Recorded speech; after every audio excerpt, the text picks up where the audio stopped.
Call the meeting to order. And the first item on the agenda is adoption of the public agenda. Are there any additions or deletions? Gerald has one addition. Okay, Gerald, go ahead.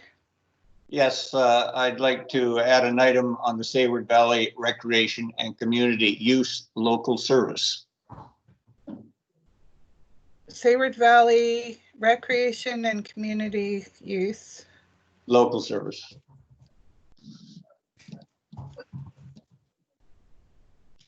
And I'll put that under new business. Thank you. Okay, and anything else? Anybody else have any new business? So Gerald would move adoption as amended. And seconder? And we'll second that. Okay, moved and seconded to adopt the agenda as amended. Any opposed? Hearing none, that's carried.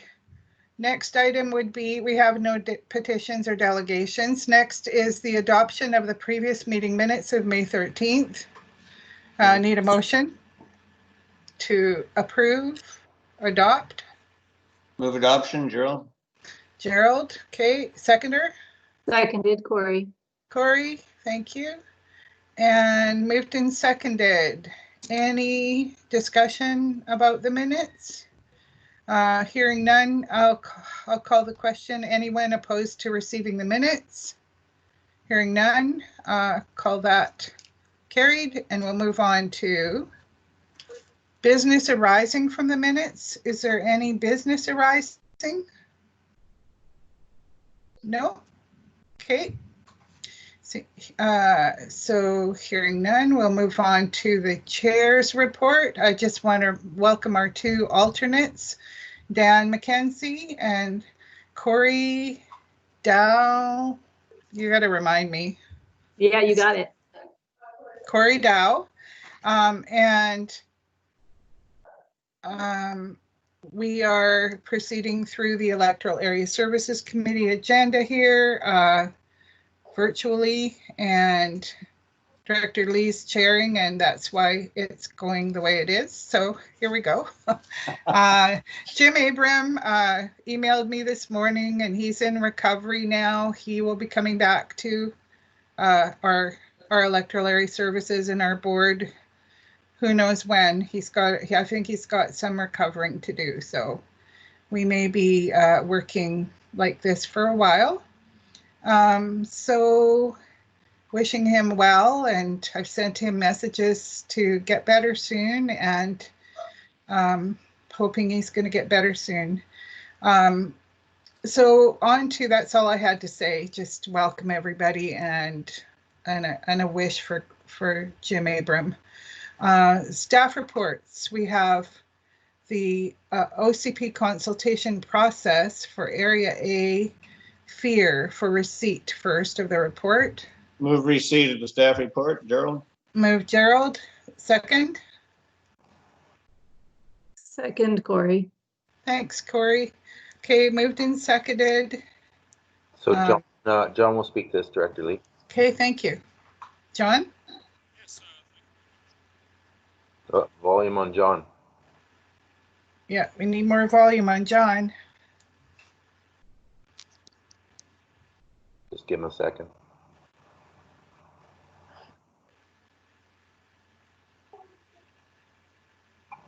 Annika, are you there?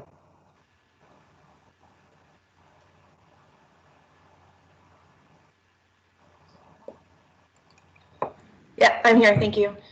Through the chair, this application before you today is merely to allow for the consultation process for an application that has been received with Area A for an existing use over the lands. The applicant has owned this land on Duncan Bay for about 18 years or so. And is wishing to legalize the activity. They've had approval through the Agricultural Land Reserve to remove the property from the ALR, and this is to, again, just permit the existing use over the lands. Okay, is that the one with the auto wrecking stuff on it? No? Yes. Yes, that's correct, Madam Chair. Oh, okay. Now I'm clear. So any questions for Aniko while she's on the line? Okay, so I'll call the question on receipt. Anybody opposed to receiving the report? Hearing none, we'll move on to IB, which is that the committee recommend First Nations process as outlined in the staff report dated May 29th, 2020 for application CP1A 20/RZ1A 20 FEAR to be approved. So consultation process to be approved. So moved, Gerald. Moved Gerald, seconder. Dan? Thanks, Dan. Okay, so moved and seconded to approve. Any further discussion? I'll call the question. All in favor? No, I'm just going to ask if anyone's opposed. Hearing no opposed, that's considered to be carried. We'll move on to IC, that the committee recommend the agency referral list as outlined in the staff report dated May 29th for application, same application, for FEAR be approved. So moved, Gerald. Moved Gerald, seconder. Yeah, second, Corey. Thanks, Corey. And so moved and seconded to approve that referral agency list. Any objections to that? Hearing none, I'll consider that approved. And we'll go on to Cortez Island Fire Protection Service property removal request for receipt of the report first. I move that the report from the CEO be received. Thank you, Corey. Seconder? Who seconded it? Was it Dan or Gerald? Moved and seconded. Dow and Wally. Anybody object to receiving? I would imagine there's a staff report attached. So is Aniko going to speak to this? Tom will speak to it. Tom, okay. Thank you, Madam Chair. So this application relates to a request that was received, I believe, a couple of months ago from the property owner who wished to have part of his farm removed from the service area for the fire department. We've done an analysis of the situation and had the fire department check out the access considerations, etc. And the report, as outlined, suggests that it would be probably not a good idea to allow this because this is not a unique situation on Cortez. There's quite a few properties in all likelihood that would have arguments that perhaps they don't really want the service or they're better at providing the service independently or other reasons. And so as a general principle, we're cautioning the committee about allowing properties to be removed solely on the basis that they don't particularly like the service. Okay, any discussion on this further or question? Yeah, I have some questions about it that I posed to Tom earlier this morning. There's some questions because in this particular property, he is paying for the service potentially that doesn't cover actually the protection of any of his farm buildings. So we weren't sure if he's been paying the service with the assessed value of the buildings or just on the lands covered. And I was understanding that the staff might look into this further. There is generally support for the idea that it's not a good precedent to exclude people, but we need a bit of clarity around this particular property. So, Madam Chair, I can respond to that. Probably Alternate Director Dow didn't get my email this morning. This question has not been raised by the applicant. I understand it's a concern. It was one that we were not previously aware of, that he might be of the opinion that all of his farm is being charged for the service. It should not be. Only that portion that is protected by the fire department should be subject to the annual taxation. So we're going to check into that further, and if there is a concern or a problem there, then we'll be taking care of that. It is kind of a separate issue from the boundary, in our opinion. So we are going to be looking into that further for sure. Perhaps Alternate Director Dow, you could make another motion subsequent to B that the staff be directed to resolve the issue of whether the property owner is being charged for the assessed value on the buildings and make amends if need be. Yeah, that seems like a great suggestion. Also, there's a question of, is it possible to incorporate the rest of his property into the fire protection service? So I was wondering if it's possible to just defer this to the next meeting with the staff looking into the matter that Tom raised, and considering what the best way to go forward with that on the next meeting. Madam Chair, if I may, we have not received any indication from the property owner to date that he would like to look at that alternative. It is certainly something that can be done. There's a process for doing it, of course, but it's not something we've been asked to investigate to date. So if I can just add for Director Dow, properties are always available to make application to join service areas, and then it's reviewed by staff and committee. But those requests always must come from the property owners, and he hasn't made that request. So there's always the availability for him to join.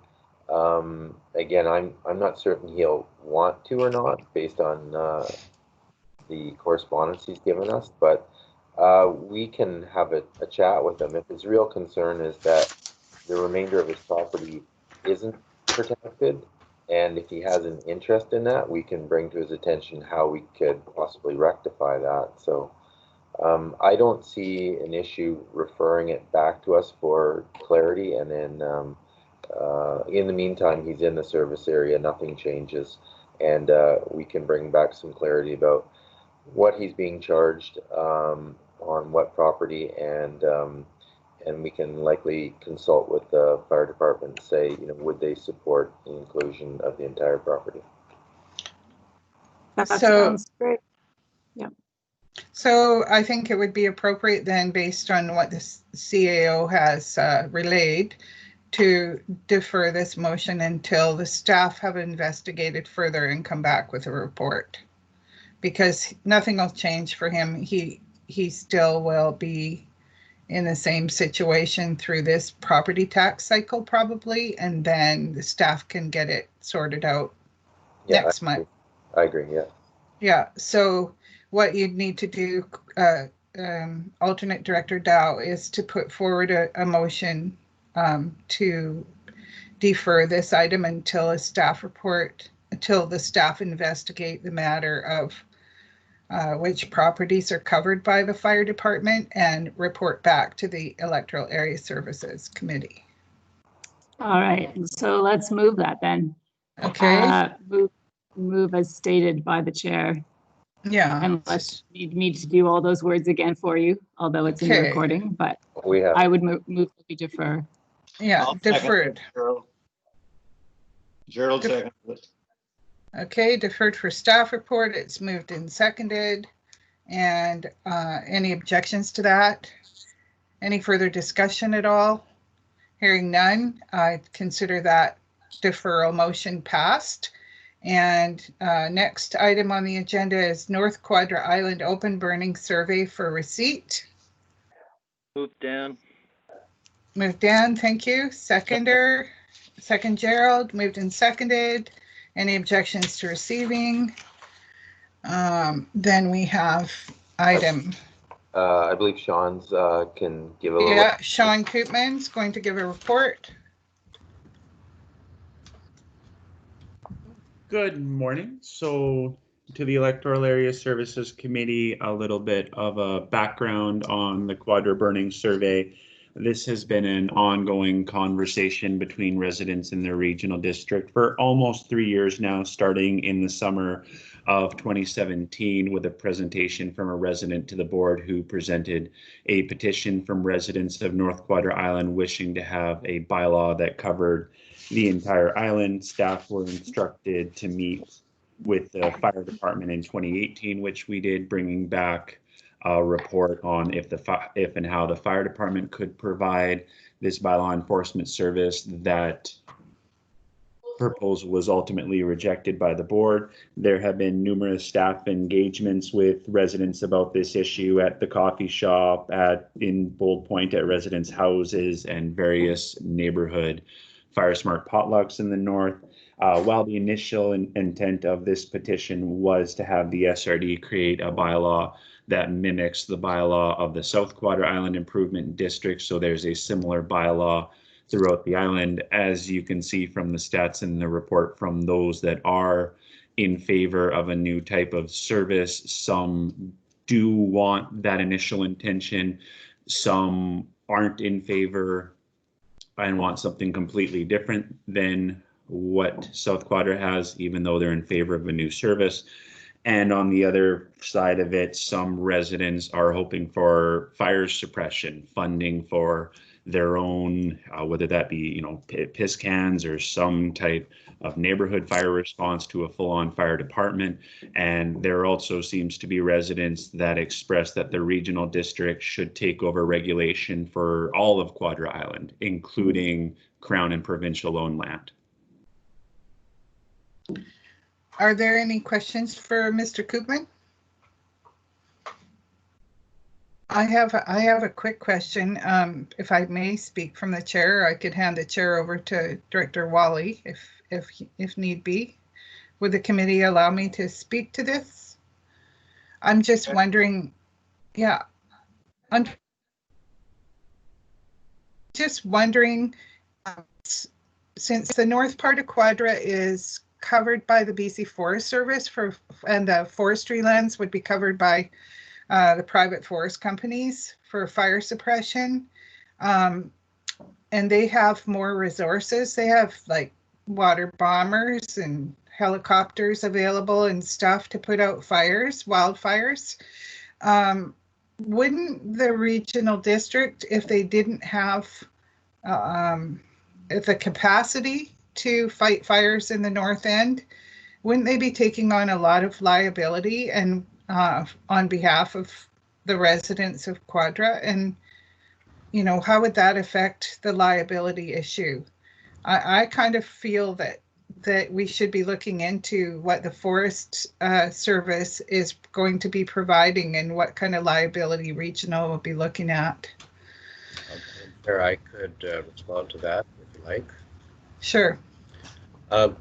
So what the survey showed us was that there is quite a wide spectrum of opinion on this issue, and the fundamental question to be asked was whether or not we should continue in conversations with property owners and residents, or whether we should just shut that down. And this I think was an enlightening experience for us, because it showed there are a lot of people who are definitely interested in this topic, whether pro or con, or have different opinions as to what level of service should be provided.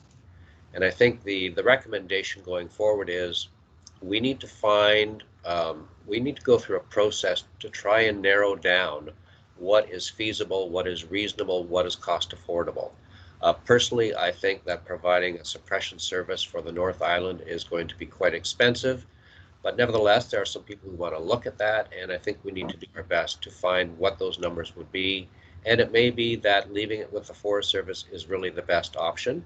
At this time, we really just have not crunched the numbers to know if there's something that could satisfy a majority of residents. Thank you. Okay, thank you. So we've had the staff reports. Are there any questions from directors? Hearing none. The next, we've voted on receipt, right, Tom? We've received it. So now right. The next motion is that a further report be prepared, adding next steps for engaging residents and property owners on North Quadra Island on the matter of open burning regulations. Yeah. That's okay. Dan moved it. Seconder? Seconder Gerald, moved and seconded. Any further discussion? Hearing none, consider that passed. And next topic is Electoral Area Director compensation for receipt. Move CEO report, Gerald. Moved Gerald, seconder. Second, Corey. Second, alternate Director Dow, thank you. And Moved and seconded. Is there any discussion on this? I'll speak to it quickly, Madam Chair. So I brought this a couple months ago, and as we have two director compensation bylaws, we of course started with the boards, then the Electoral Area Services created theirs. Inherently in that, then they went back to the board, and the board modified some of theirs, which created some redundancy within the EA director compensation bylaw. So when I brought this back, it was just more of a housekeeping measure to get rid of things in this bylaw that weren't necessary because the board had them. And then there was a request for that failed, but there was a request for me to bring it back and reintroduce it. Well, it failed at the board, right? We failed at EASC and subsequently at the board, yeah. It's Okay. really, though, just housekeeping, because the things that we were looking to remove, the intent of having the EA director compensation bylaw was to provide compensation for things that were either not included in the board's bylaw or that the EAs were going to be paid over and above. So the board came back, as you know, and included a number of these things in their own bylaw, which makes it redundant in the EAs. It's not really necessary. So again, it was just a housekeeping measure on our part. Madam Chair, Gerald would like to speak to it. Okay, Gerald? Yeah, I agree exactly with what the CEO is saying, but just a reminder that we want to keep our bylaw with something in there so that if there was a need to make a change, then we could do so without having to create a new bylaw.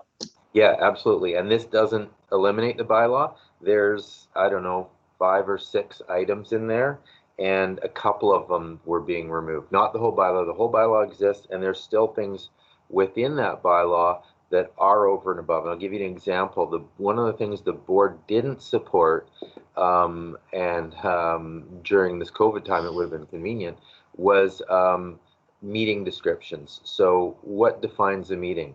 The board didn't modify it as EASC did, so that needs to remain in the EASC bylaw. So we're not eliminating it, we're just reducing the things that are redundant in there. The bylaw continues to exist with the things that are pertinent.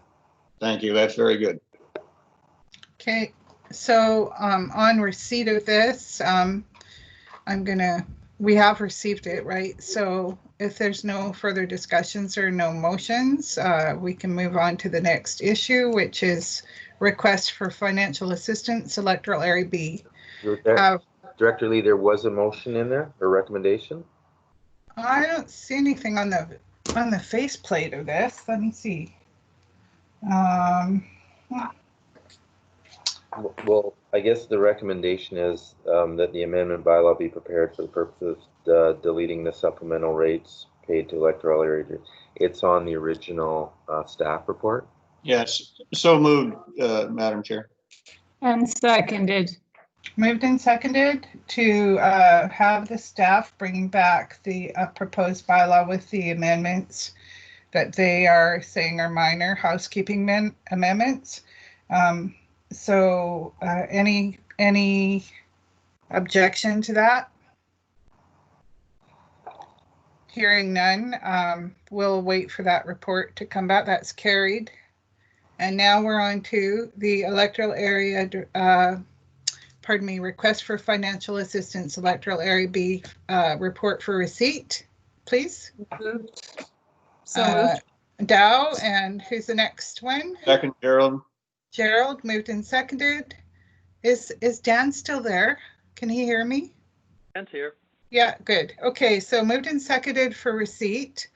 Any objections to receiving? I have a comment, Madam Chair, Gerald. Yeah. Yeah, just a question. Is the Linnea Farms registered under the Societies Act as a nonprofit? yes, it is. Thank you. Okay. Any further discussion on the report? None from staff, Madam Chair. Staff? None from staff, Madam Chair. Okay, so we have received it. We've got recommendations A, B, and A and B 1 till 8. Do you want to move all of them at once? I would be happy to move all of them at once, but I'm happy to take any questions if the other Okay, directors well, have any. I'll If second you- directly. Or, Yeah, it's Dow Wally to recommend all items B 1 to 8 all at once. And if anyone wants to discuss any one of those, you can ask to pull it for discussion, pull one of the letters or one of them for discussion, but otherwise we can vote on them as a grouping. Anyone want to pull any of them? Hearing none, I'll consider, is there any objections to B 1 to 8 being passed? Hearing none, consider those carried. Moving on, we have a request for financial assistance, Electoral Area D for receipt. move receipt, Gerald. Seconded, Corey. Thank you, Gerald and Corey.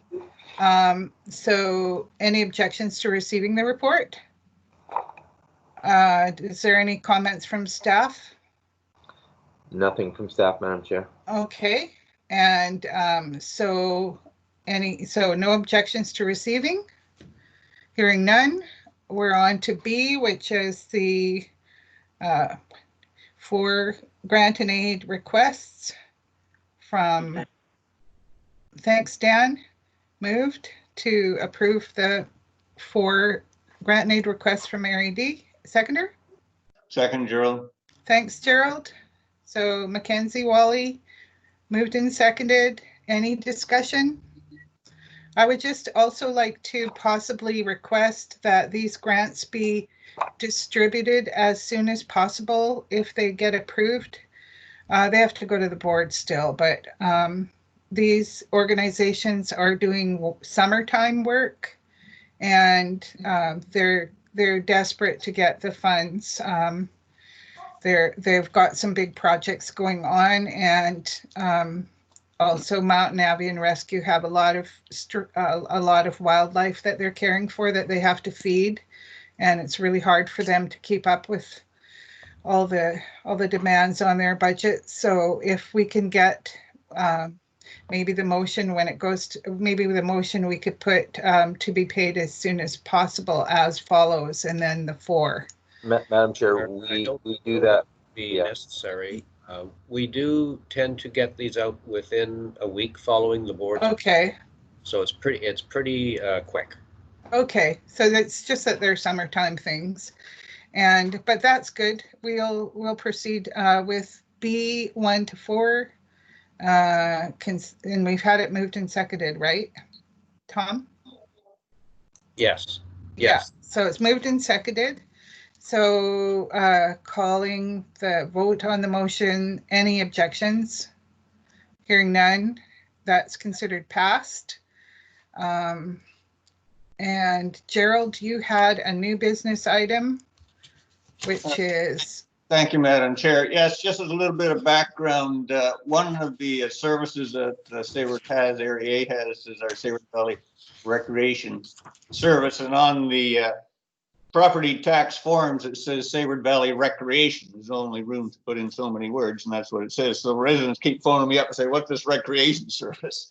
We don't have a recreation service. It's the Heritage Hall. So this is just what's required to change the name. So okay.